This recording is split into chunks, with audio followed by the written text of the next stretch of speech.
நம்ம கண்ட்ரியுடைய leading car மேனுஃபேக்சரான Maruti Suzuki 2030ஆம் வருஷத்தில் மாட்டு சாணத்தில் காரை இயக்கிறதுக்கு முடிவு பண்ணியிருக்கிறாங்க.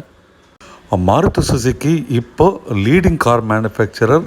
பல செக்மெண்ட்டில் எலக்ட்ரிக் வெஹிக்கிளாக இருக்கட்டும், இல்லாட்டி சிஎன்ஜி ஆப்ரேட்டட் வெஹிக்கிளாக இருக்கட்டும், அவங்க அதில் கிட்டத்தட்ட 70% ஆப்ரேட் பண்ணுறாங்க. இப்போது மாட்டு சாணத்திலேருந்து எருவில் தயாரித்து அந்த எருவிலேருந்து வர கேஸ்லேருந்து காரை இயக்கிற அந்த டெக்னாலஜியில் இன்வெஸ்ட் பண்ணியிருக்கிறாங்க.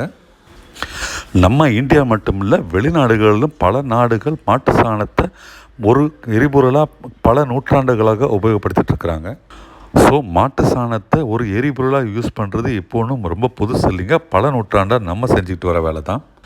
இந்த டெக்னாலஜியை காருக்குள்ளே கொண்டு வந்து காருக்கு ஒரு ஃபியூவலாக ஆக்கிற திட்டத்தில் தான் மாருதி இருக்கிறாங்க. 2030 ஓடுற காரெல்லாம் முக்கால்வாசி சிஎன்ஜியில் மாட்டு சாணத்தில் இயங்குகிற காராக தான் இருக்க போகுது. இதனால் நம்ம சுற்றுச்சூழ்நிலையும் நம்ம இயற்கையும் பாதுகாக்கப்படுது.